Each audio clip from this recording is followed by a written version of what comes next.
Thank you for joining us this evening. Regular scheduled council meeting of the Park City City Council on September 22nd, 2020 at 7 p.m. Marla, would you call the roll? John Lanier. Here. George Glover. Here. Ben Salcetta. Here. Melvin Kerr. Here. Tom Jones. Here. George Capps. Here. Brandy Bailey. Jim Schrader. Here. Mr. Mayor, you have a quorum. Thank you. Tonight, Pastor Gary Whitney is going to lead in the invocation, and Councilmember Tom Jones is going to lead in the pledge. Please stand.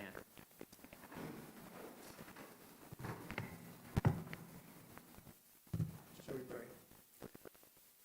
Our Heavenly Father, we give thanks to you for the opportunity to gather together in this public occasion in honor of the great republic that has been established in recognition of the freedoms that you have established in this land. We thank you, Heavenly Father, for those who've been willing to give their lives in service to this community, and we pray that you will bless the deliberations of this hour and lead them by the wisdom of your Spirit, and may they act in the best benefit of the people of this community and of our nation, we ask in Jesus' name, amen. Pledge allegiance to the flag of the United States of America and to the republic for which it stands, one nation, under God, indivisible, with liberty and justice for all. Thank you. You may be seated. The first item on the agenda is approval of the agenda. Tom? I'd move we approve the agenda as presented. And George? I'll second the motion. I would ask, every council member has a sheet in front of you. I'd like to add item 14 to discuss and consider the approval of a part-time building inspector position. Would you be okay with that? I would accept that amendment. George? I'll second it. Okay. We have a motion and a second. Any further discussion? All those in favor signify by saying aye. Aye. Opposed? And that motion passes 8-0.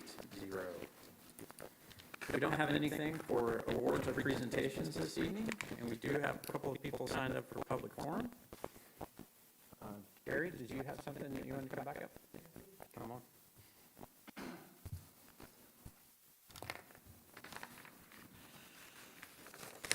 Mr. Mayor and members of the Park City Council, thank you for your service to this community in your capacities on this council and in city government. You and the rest of the people who work here and the law enforcement department are providing a critical and necessary role in the republic of our country. Today is a significant day in the history of my faith tradition. On this day in 1823, the modern world first learned about a record which is now known as the Book of Mormon. I mention this to note the historical events because it bears on the reason that I am willing and honored to come and pray over this council and the city government. In the Book of Mormon, the land upon which now stands the United States of America is described as a land of promise. This was not a new concept in the American mind of 1823, but is more distant in the minds of many of the citizens of our country today. The land will remain a place of peace and blessing as long as the citizens of this land honor the God of this land, who is Jesus Christ. We believe that the Constitution of this nation was inspired by God, and in honoring that document and the principles of human agency and liberty it protects, there is a blessing to be accrued by the citizens of this land. As far as the preservation of liberty and the right to pursue life, liberty, and happiness, honoring the principles of the Constitution of the United States is as important as keeping the commandments of God outlined in Christian Scripture, at least as far as it goes for our government. It is for this reason that I'm pleased and honored to have been able to pray for you at this meeting and to uphold you to God. Now more than ever, there is a need for citizens and leaders in this nation to seek and hold to an enduring foundation of principles which support order, tranquility of person and place, life and liberty. Ultimately, this is found in faith in Jesus Christ. It is not to be found in casting aside the Constitution of this nation in riots, violence, and chaos. We long for peace and for justice, justice, not revenge, and not at the expense of mercy. Mercy we need most of all. We believe that mercy is found in keeping the commandments of God and faith in Jesus Christ. Not all hold this belief, but in following the principles of freedom laid down in the Constitution and honoring the ideals of that document, there is a national semblance of mercy so needed by this land. May God bless and support you in your duties as you serve this community, and I would ask you to always remember the principles of this land in the decisions that you make. Thank you. Thank you. Terry Ford?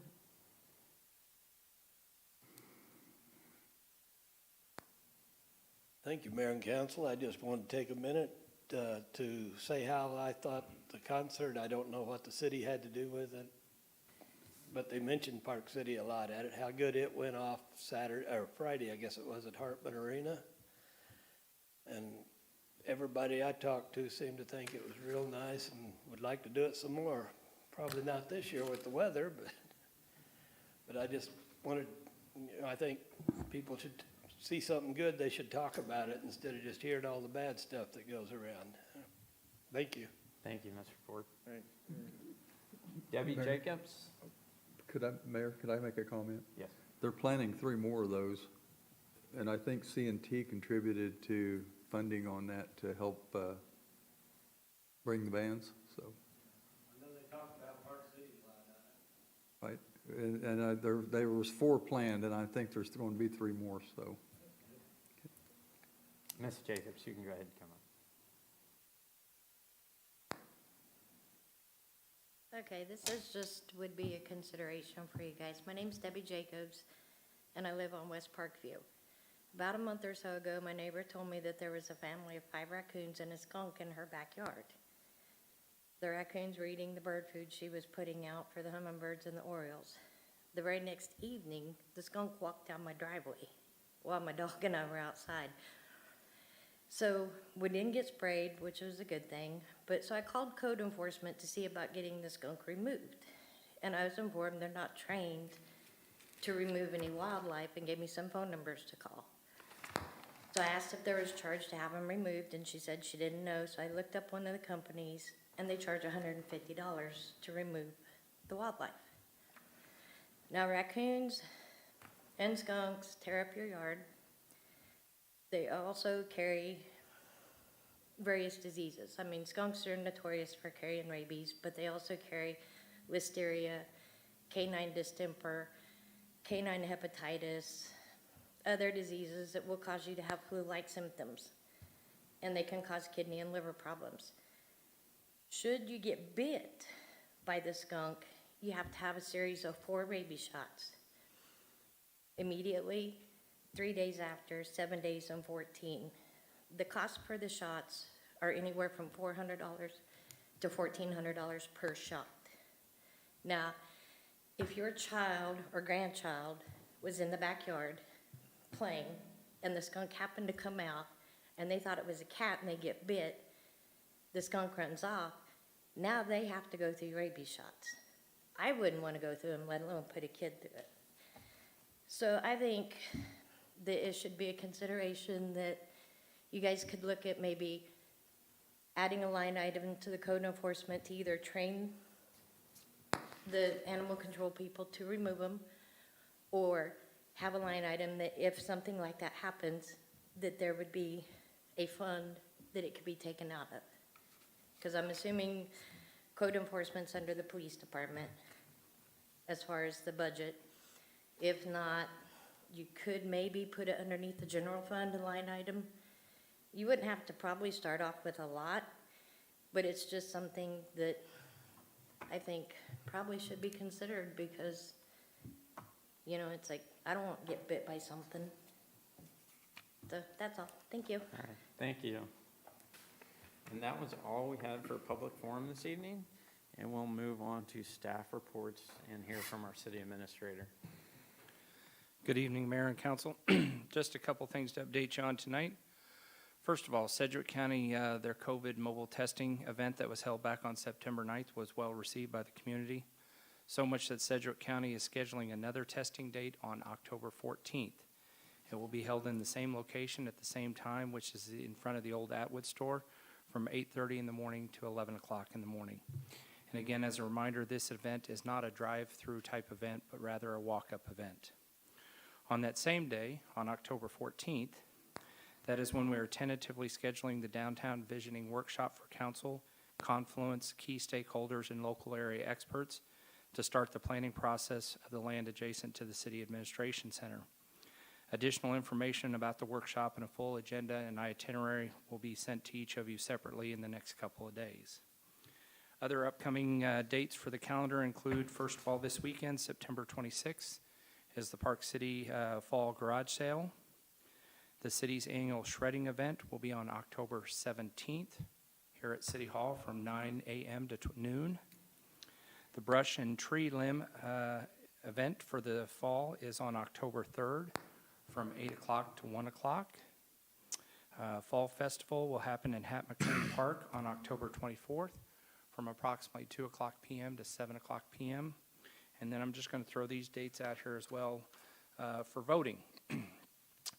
The advance vote center dates are from Tuesday, October 27th to October 31st, which is a Saturday. The voting times on Tuesday, Thursday, and Friday are from 10 a.m. to 7 p.m. On Wednesdays, it's from 10 a.m. to 5 p.m.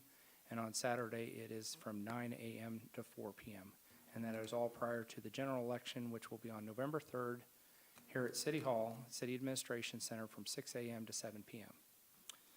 And finally, one of tonight's agendas, item number 13, is regarding the streets inventory and recommended improvements for 2021.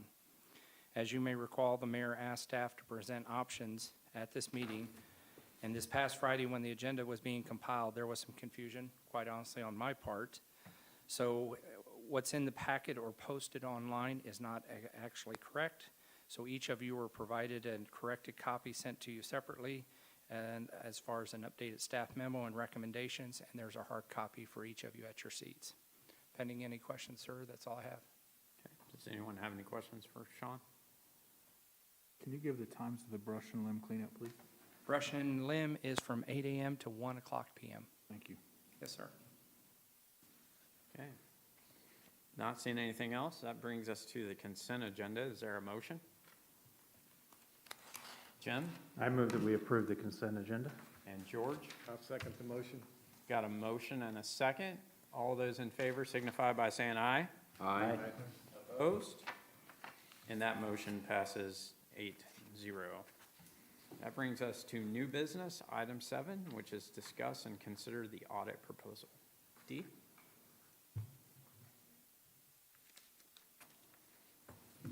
Good evening.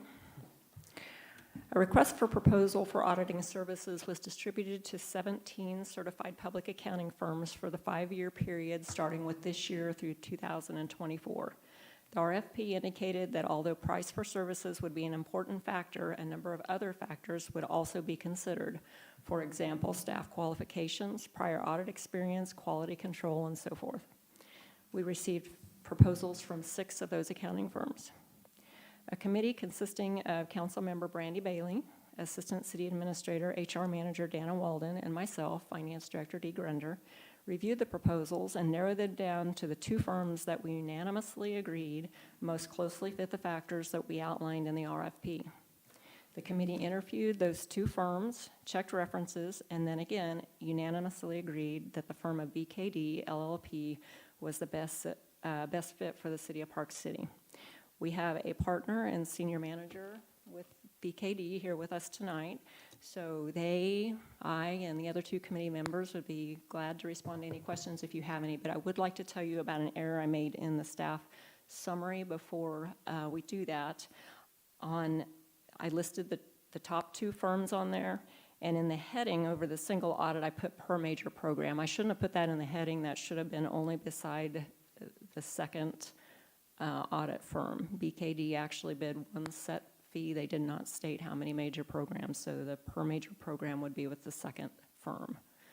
So the amount that is shown in that column for the second firm is $4,000 per year. So per year per major program. So if we had 2 major programs, it would be $8,000. Okay, so any questions for us? Does anyone have any questions? Okay. Would you like to introduce yourself?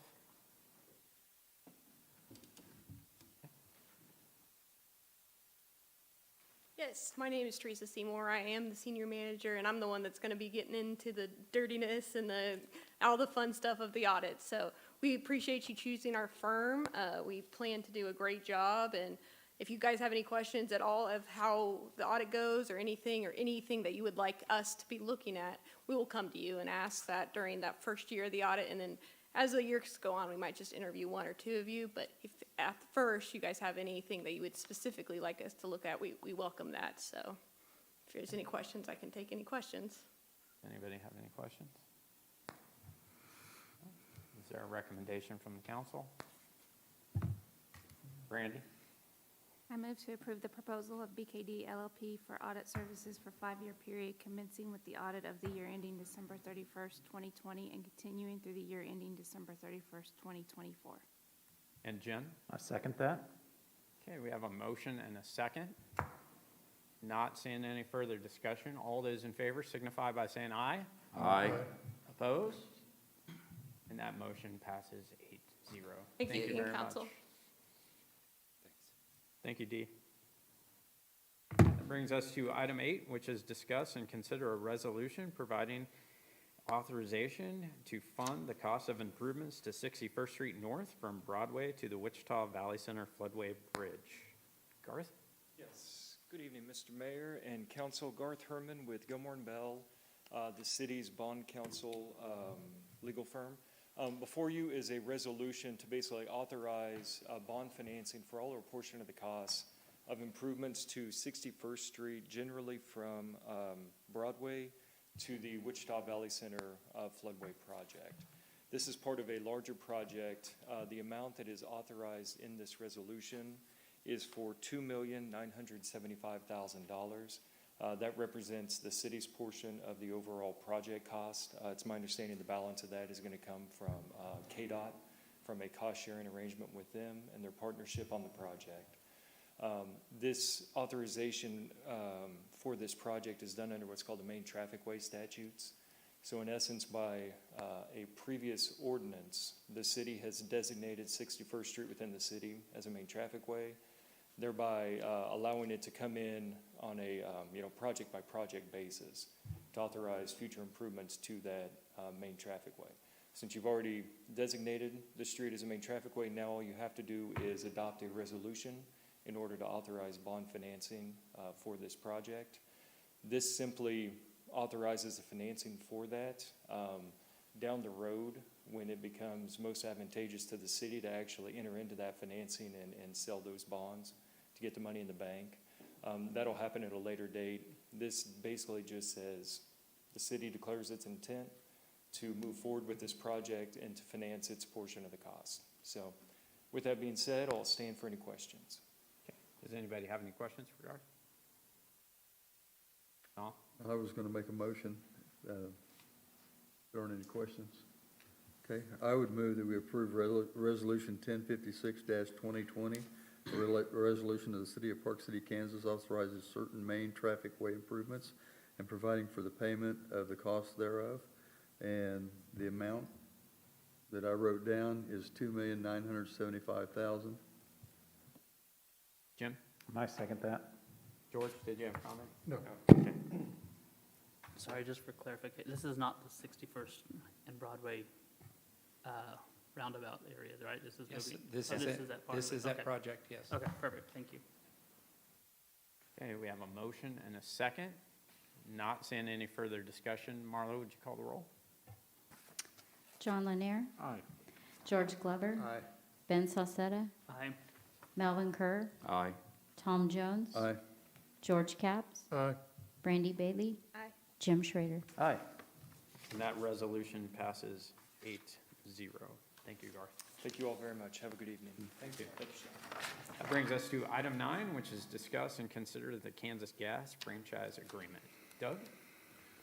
Mayor and council, this is a franchise ordinance. It's a franchise agreement, and we do that by way of an ordinance that's published. The existing natural gas franchise is set to expire on May 1st of 2021, and staff has been in discussion with Kansas Gas Service about renewing that. What you have before you is a franchise with Kansas Gas Service for a period of 10 years. That's opposed to the prior franchise agreement, which was 20 years. The 5% franchise fee remains the same as it was in the prior agreement. And I would recommend that you adopt the ordinance and approve this franchise ordinance agreement with Kansas Gas Service Company. Okay, are there any questions? Jim? I just had one question, and that was if there's any ability to negotiate the 5% up. Well, the 5% is a pass-through, so it's not paid by the city, it's paid by the natural gas users. So we would be increasing the fee that's paid by It's over and citizens in the city, and I don't think there's any reason to do that. 5% is a pretty conservative franchise fee across the board. Several cities are higher, but not too many are lower than that. It's a standard. Yes, sir.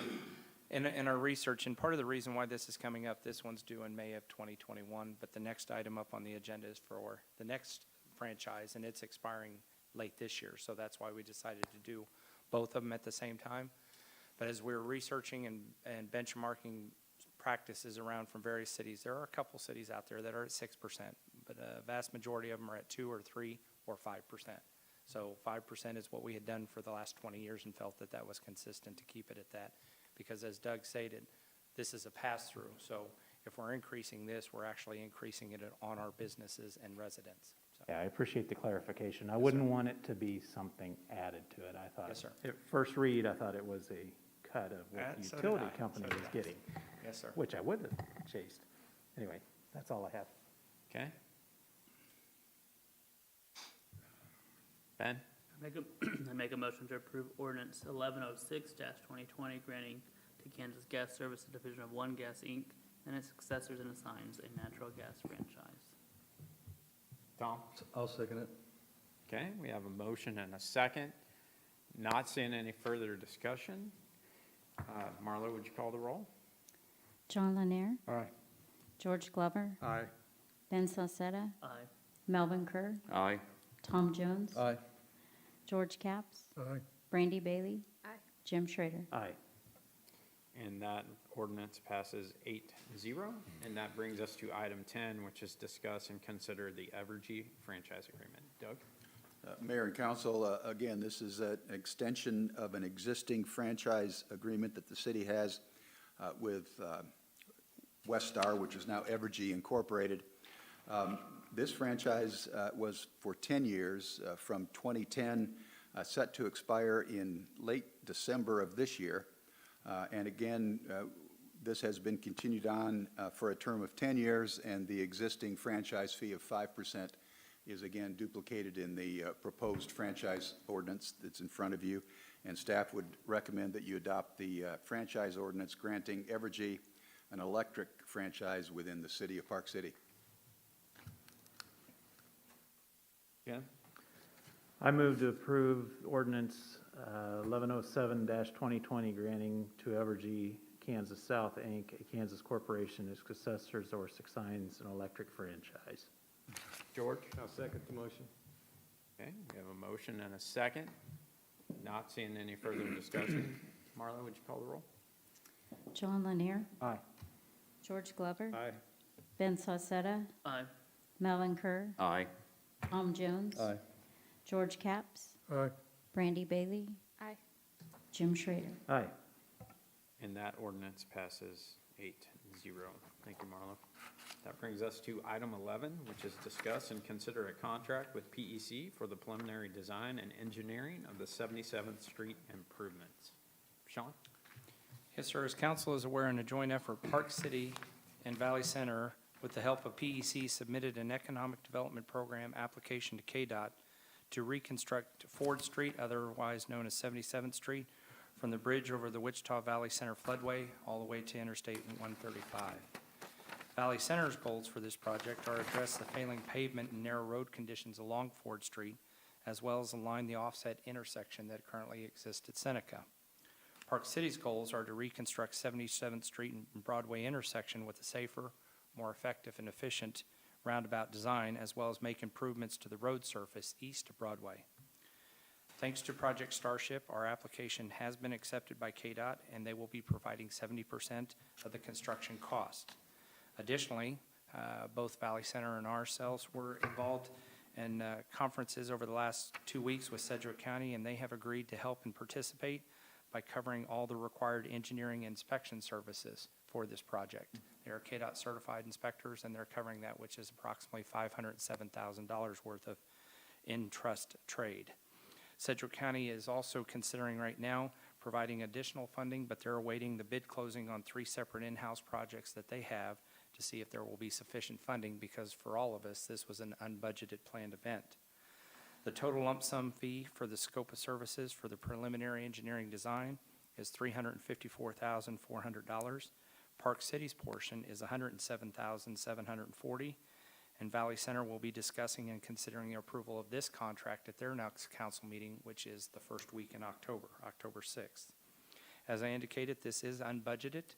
This improvement plan was not part of our capital improvement project list, but we are proposing that it is paid for out of the capital projects funds. Staff recommends approval of PEC's fee and scope of service, and authorizing the mayor to execute a contract between the 3 parties, Valley Center, PEC, and Park City, in an amount for our portion not to exceed $107,600. Let me check, because I got 2 different numbers here. One says 740, one says 640, but.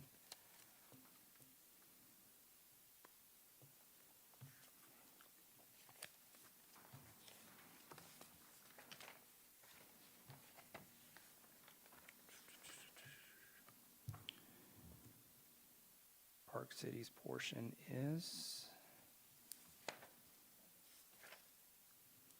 $107,740.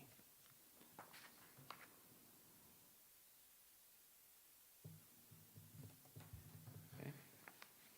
Does anybody have any questions for Sean?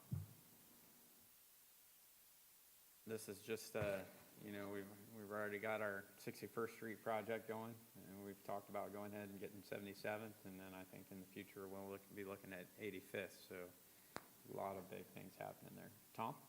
I was going to go ahead and make a motion that we approve a contract with PEC for preliminary design and engineering of 77th Street improvements for the Park City portion of $107,740. And Jim? I have no questions, so would second that.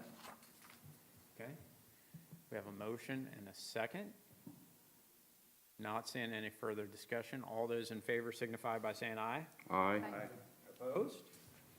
And that motion passes 8-0. Thank you.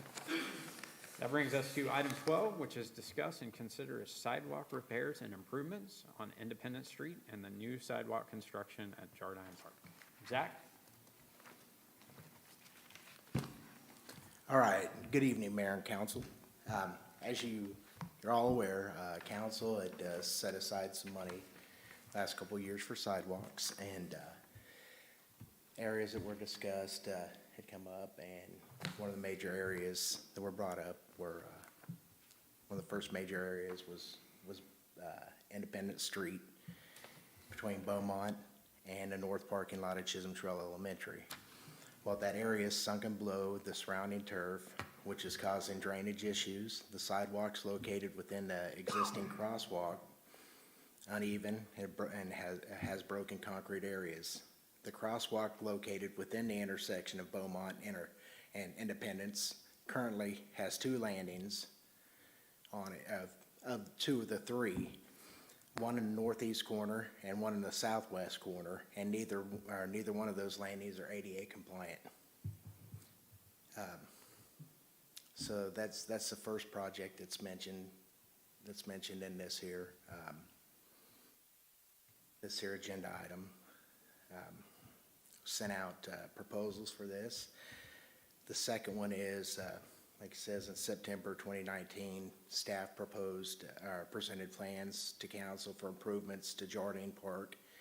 RFPs were sent out to 6 area contractors requesting proposals for construction of a new 6-foot walking path going from Mobile Drive to a new parking lot proposed for 6220 Independence Drive with the construction of a walking path and a 24-foot by 16-foot concrete approach for a new parking lot to be constructed there.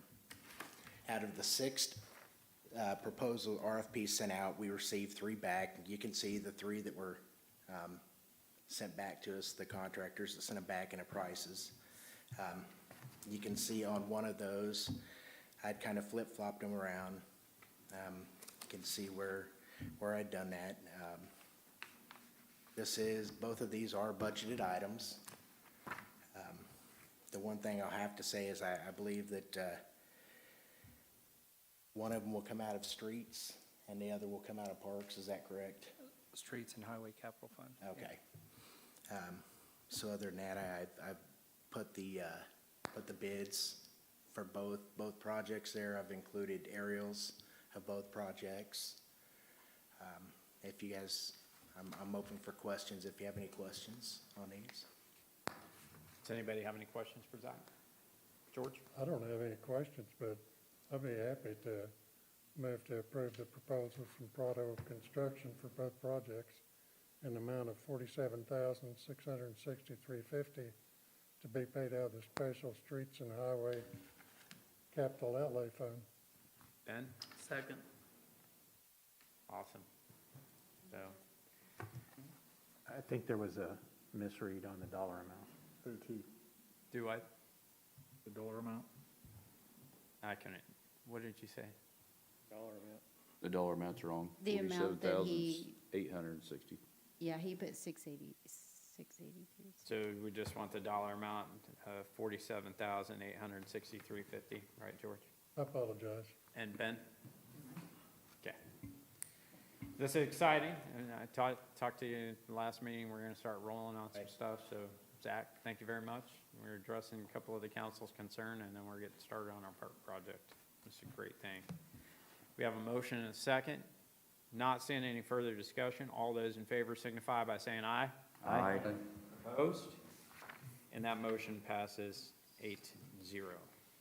That brings us to item 13, which is discuss and consider 2021 street project options. All right, once again, I'm here.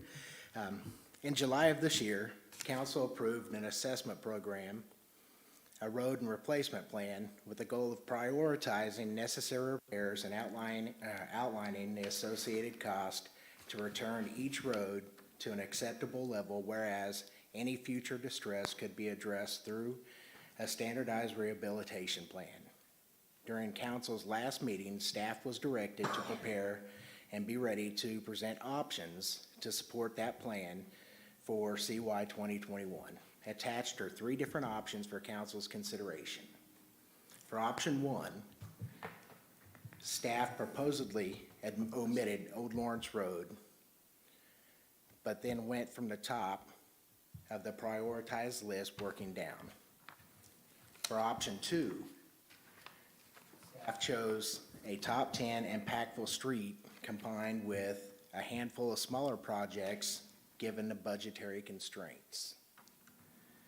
And finally, for option 3, staff chose several smaller projects representative of each ward.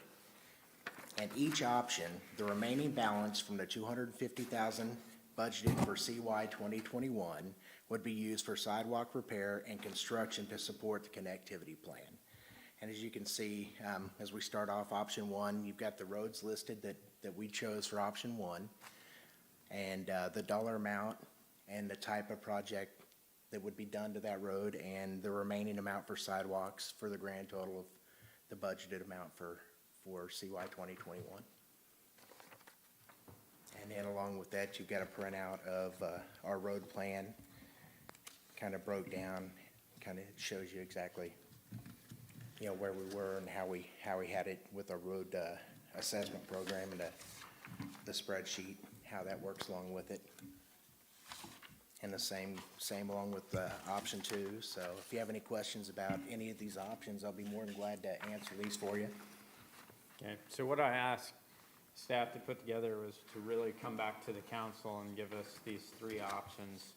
One where we're just kind of tackling a big ticket item, which doesn't cover much of the city. One that kind of gives us a medium spread, and one that will give us some different parts of the city. And I want the council to come up with which option you like best. So I really want to hear from the council.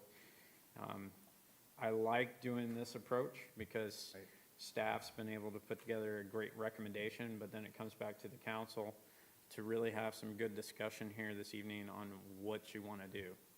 It could be that we haven't seen some repairs, so doing an option 3 where we get to see quite a bit of repairs going through the city could look good for our citizens and what's going on. You do a big ticket project, it looks like you're kind of staying in one area, or try to find a medium standpoint and go with an option 2 where you're kind of doing some big stuff, but then you got a couple other things so it doesn't look like you did one project all year. So I had Sean send you all the inventory plan that they had put together so that you would have time to go through and look through this, but Zach did a fine job of putting together and picking those pieces from those items. But I really want to hear from the council tonight. As you look at these 3 options, what do you want to do? Because I want to see us get some street repairs going on. I'd like to hear your input on how we get these, how we spend some of these funds. George? Yeah, Zach, And then thanks Tom. for your work on this. I like all the options. For me, though, I'd like to see something done in each ward. So we show improvement, we can actually show our residents some of the things that we're actually doing in the city. I like the ability to do that with a lot of the little projects. Also with the Robinson Grove and the Fairchild project as well, but also the sidewalk additions. I like that. At this point, I'd be in favor of option number 3. Okay, Tom? I have a concern on a couple of these, like option 3, Irving, from 49th to 51st Street. You're talking about a single pass scrub. There's probably 50 or 60 square yards of road that's sunk and very badly checked and needs to be cut out and redone. Yeah, that's, and especially in that area, the Primrose area, especially some of those side roads there. Some of those areas there, we're gonna have to go in ahead of time with our own crew, and we'll go in. If it's a little bit too much for us to do, we could, adjust that to where maybe a contractor go in, but all of these are gonna be along with our crews going ahead of most of these places and crack sealing ourselves. I mean, because we're not gonna stop crack sealing. We've got the crack sealer, it was delivered yesterday. We're gonna crack seal ahead of, like the scrub seal, we'll crack seal ahead of it. But we definitely on, like you said, on Irving right there, we'll go in there, we'll clean up that area before they would even go in there and scrub seal. Once they lay down the scrub seal, Irving is one of those roads that, it was a dirt road before, and it's been scrub sealed. And so maybe, we cut out those areas, we put, another 5 to 7 years on the life of that road until we can, get something else done to it, so. That specific road was done, it was dirt, and they did that because the bridge was out on Broadway. Right. So they did like a 2-inch over dirt, and so where the trash trucks and some other vehicles have gone in there, they've squashed it on the side pretty bad. Yeah, so we'd definitely go in there and address those issues where they'd sunk them down before they went in there and did any kind of treatment to it, so. And then on the other one, I wanted to go look at it from Grove to Hillside on Fairchild in option 2. About half of that from Hillside halfway to Grove is like 5 years old. Right, see, Is that those in are, bad shape? Because that had a lot of wrap in it when they poured it. what's that? It had a lot of wrap in the asphalt when they poured it. And they were supposed to extend the warranty, and I don't know whatever happened to that. To the warranty, The people that did the work, they were allowed to put wrap in it. City Right. allows so much percentage of it right, in and asphalt. and that's one thing that was. I'm that just was wondering before, if the right. road's coming apart, or if we're just gonna do the whole road and do a 2-inch overlay over all Yeah, that. see, I'm not aware of the warranty on the road or anything like that. It would just be, those were just. It the may way be we- gone, but some other issues may have Right. created a deterioration of that. And that's what we would have to look at as well there when it comes to that. But, yeah, because that was well before my time as far as that. We'd have to look into what would be causing that deterioration. Because that's the better half of that road anyway. Because, you know, the west half of that road is by far worse. Okay. But yeah, we'd just have to look into that because I had no idea about the warranty on that road, but. Well, I would say part of that's only 5 or 6 years old, Yeah. maybe, something like that. George? Well, without going into a long deal about it, I prefer option number 3. Looks to me like, you know, we're kind of giving each part of the city a little bit there. And looking at them, that looks like the best deal to me. Jim?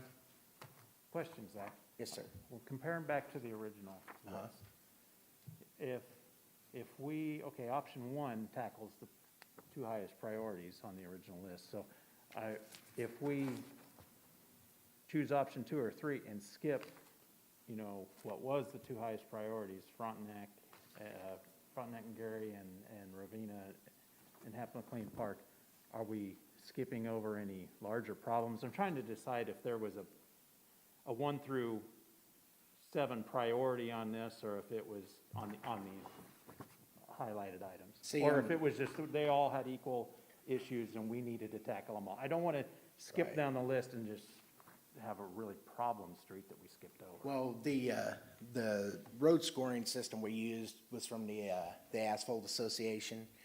And the way that the scoring went, the type of scoring system scores, and the way it lays out, yeah, the top roads do come out being the most long-term, you know, worst roads overall. I mean, that's telling you that, hey, overall, these roads have the worst, you know, top to bottom deficiencies as far as like your base and everything else, because the type of problems those roads have. I mean, you got either your transverse or longitudinal cracks, and those usually score, you know, a stronger, heavier score because those tend to be from the top all the way down, a base issue versus maybe alligator cracks or something like that. That would be a top 1 or 2.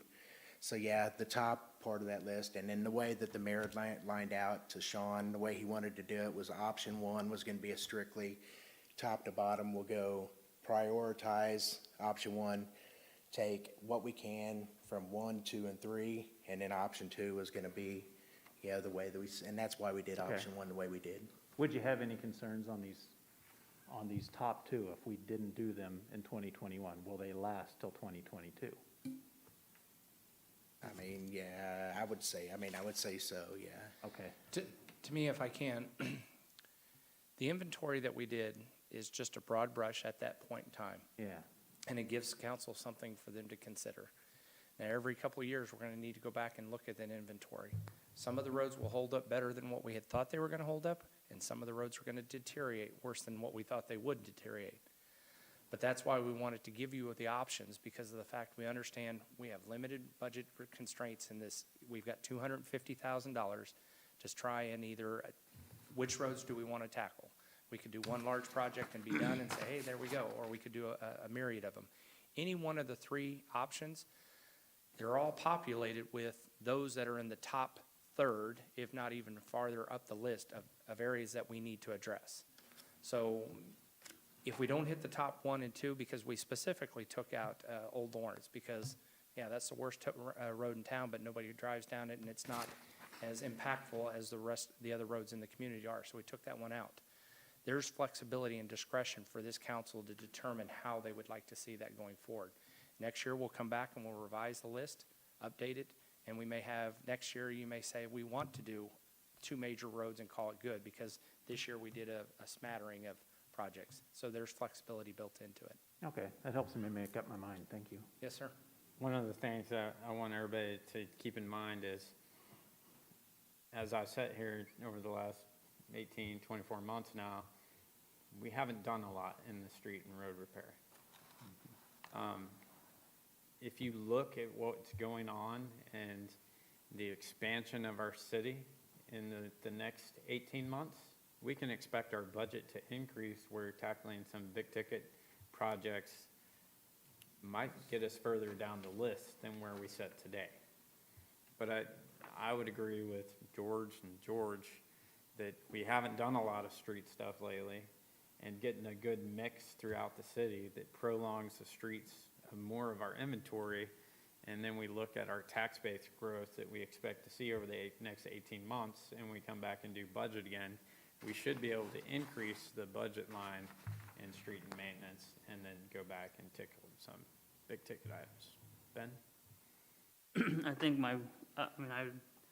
I like all three options that have been presented there, for various portions of it. I guess the Hat McLean Park one is one that, it's fun to drive through Hat McLean, period, especially when you get to that area over the creek where that tends to be bad. My concern would be is and the mayor just alluded to this, as we get a year down the road, we might see a big enough budget increase where we can go back and tackle this. I just hate to see, I'm fine with 3, I'm good with 3, I like the idea, but I would hate to see Hat McLean get pushed down too far, because that is kind of the mecca of where we do a lot of our city activities and such at, and so having a good welcoming place where cars aren't getting all tore up trying to drive through, bottoming out there at that spot would be good and helpful. So I'm fine with 3, I like 3, but I think that Hat McLean ought to be something that we consider up at the top, getting that done just for the overall appearance and work of our city. Okay, Tom? I was gonna say I like 3 too, because it's preservation and we're doing something to try to preserve the roads. I sounded kind of offbeat on it a little while ago, but I just wanted to let council know there's some other work that needs to be done before you go slurry seal. Right. And we need to be postured for that when it happens, so. Yeah, and I mean, it's a good point you brought up, and it's good that Zach was able to answer that and show that he was aware of it and actually has some plans to go in there and do some prep work beforehand, so that's good too. Brandy? I was gonna just, same thing Mayor said, that we don't see a lot of street work done over the last few years. And so I think doing option 3, the majority of it, a good chunk of it, people can actually see that we're out there working on the streets, because that's one of the biggest complaints that I hear around is, we don't ever do anything to our streets. Now we have a street sweeper, so that can get out there and clean up the streets. And if they see us out there using their tax money to improve the streets, I think that's, for the first year, I think the option 3 is the best option. And then going forward, trying to tackle some of the more top projects. John? Yeah. I'll share the concern that Tom mentioned about Fairchild and, these areas. I say this every time when we talk about streets and stuff, but this is the night that I guess I want to point out that why I strongly oppose dragging specials out for 20 years, because streets rarely last 20 years, and that's what they're paying for. But while I'm saying that, I will say on Fairchild, from Grove to Upchurch, it's a little over 20 years now. And obviously, it's deteriorated pretty bad. And I think there's some underground water and some things like that that have hurt that first block that, I know it's not on option 3, but I got to say that, really, from Grove to Poston would be great. Grove to Poston is really. Yeah, but I say a pretty high priority on Upchurch, but a lot of the streets in there, really, a lot of this is truck traffic and stuff that's driving the main route that people are cutting through there, so I'm favorable of 3, but I would like to see somehow if we can find a way, if there's some extra funds available at the end of the year or something, that we can take a pretty hard look at Fairchild. I don't know what the traffic count is on there, but I think it's pretty high. So thank you. Jim? I don't think I weighed in on my option before, but listening to the discussion, I'm on board with option 3 as well. And I don't know if everybody spoke, but I'd be prepared to make the motion. Go ahead. Okay. I'd move to approve option 3 to direct staff on the method of approaching street repairs for the city, Park City, Kansas in 2021. Okay. George? Now second the motion. Is there any more discussion on that?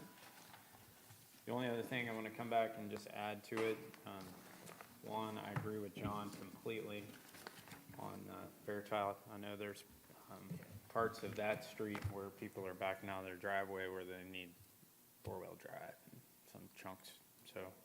And then also with Ben, when we talk about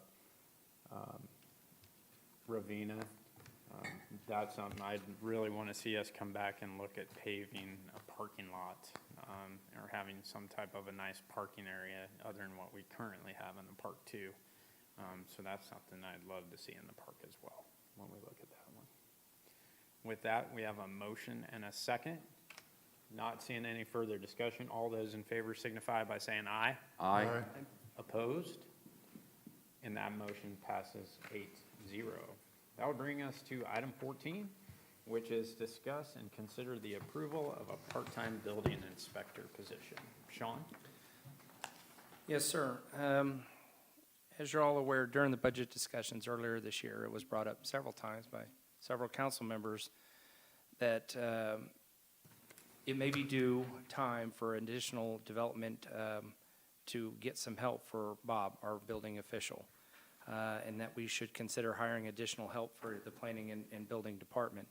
And it just by chance happens that staff has identified a very qualified, very experienced individual that retired from Sedgwick County a couple of years ago, that is interested in working with Bob and assisting him on a part-time basis. Now, there still are necessary steps that we would need to take in order to bring this individual on as a employee, but regardless, staff is still requesting, even if that does not work out, that council approve a part-time basis building inspector position. I will let you know the person that we're interested in right now, the certification skills and level of qualifications that he has is tremendous, in some particular cases more qualified than Bob himself, as he pointed out earlier today. He's ICC certified residential commercial building inspector, plumbing inspector, mechanical inspector, electrical inspector, commercial plans examiner, fire plans examiner. He's a journeyman plumber certificate, has that, as well as a master plumbing certificate. This is unbudgeted. It would come out of the general fund. The projected salary for a part-time basis is $25,500 with approximately $2,500 worth of benefits included. And staff recommends approval of the position. Tom? Since I've been the one that's bringing this up for several years, I'm going to make a motion that we approve the part-time building inspector position Would you just add that the with $25,000 a annually? projected salary of $25,500 a year annually, part-time, and $2,500 worth of benefits. That come out of the general fund? They come out of the general fund, yes. Okay. George? I'll second. Okay. Anybody else have anything to add to this? You know, this is just another exciting thing, and I know it's been talked about for a long time of adding somebody to it, but it's also exciting when staff comes to you and says, hey, we've hit that point where I need help. And so that's a good thing, because we know that the city's growing and we're going to continue to grow significantly over the next 18 months. And we have a bunch of street projects in place, so we are going to be a happening place for a while. We have a motion and a second. Not seeing any further discussion. All those in favor signify by saying aye. Aye. Opposed? And that motion passes 8-0. That will bring us to closing comments, and we'll start with Jim. I don't have any comments tonight. Brandy? I don't have anything tonight. George? Tom? I just have one I want to bring up, and we've got our drainage committees off doing stuff, and down in my area, ditches have become an issue, and there's a couple spots where they're starting to affect the streets when we get a lot of rain by washing the dirt out from underneath the asphalt.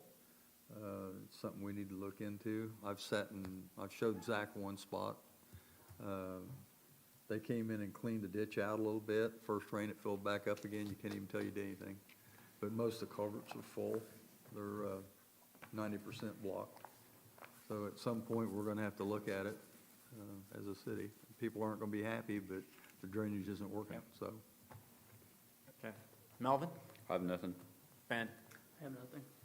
George? Yeah, I just received information on United Way. They're taking appointments this week for their Help Center October session.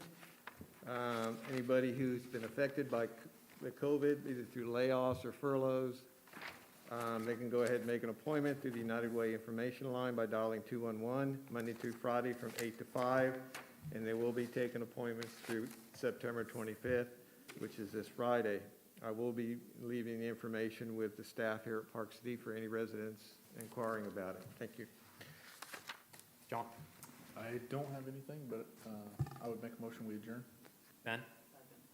Okay, we got a motion and a second. Not seeing any further discussion. All those in favor signify by saying aye. Aye. Opposed? And that motion passes 8-0. Thank you. Have a good evening.